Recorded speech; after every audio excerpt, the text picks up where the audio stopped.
Sahabat yang macam mana yang harus kita benci? Sahabat macam mana yang harus kita hindarkan? Sahabat yang terang menerang membawa kita kepada keburukan. Sahabat yang terang menerang hari Sabtu malam ke apa ke dia ajak kita pergi clubbing lah, ajak pergi Batam lah untuk buat kerja yang bukan-bukan. Sahabat seperti itu kita hindarkan. Ingat, ad-dinu nasihat. Agama tu menasihati. Idza ra'a munkaran falyughayyirhu. Rasulullah SAW kata, idza ra'a munkaran falyughayyirhu biyadihi, fa illam yastati' fa bilisanihi, fa illam yastati' fa biqalbihi, dzalika adhaful iman. Ada dalam hadis 40. Baik. Jika kita nampak sesuatu benda yang mungkar, kita harus ubah.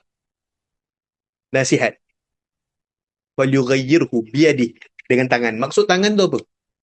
Kuasa. Dengan kuasa yang kita ada. Authority yang kita ada. Fa illam yastati' fa bilisanihi. Lisan tu apa? Mulut. Kita nasihat. Fa illam yastati' fa biqalbi, dzalika adhaful iman. Dengan doa. Dengan hati kita, kita doakan dia. Itu yang selemah-lemah iman. Jangan kita tinggalkan sahabat kita begitu saja. Kalau boleh nasihat, nasihat. Kerana itu juga tanggungjawab kita. Ingat, tidak sempurna iman seseorang itu selagi segala kebaikan yang dia nak untuk diri dia, sama-sama juga dia nak untuk sahabat dia.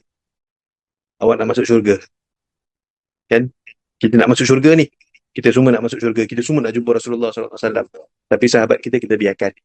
Sahabat kita ditinggalkan. Iman kita tak sempurna.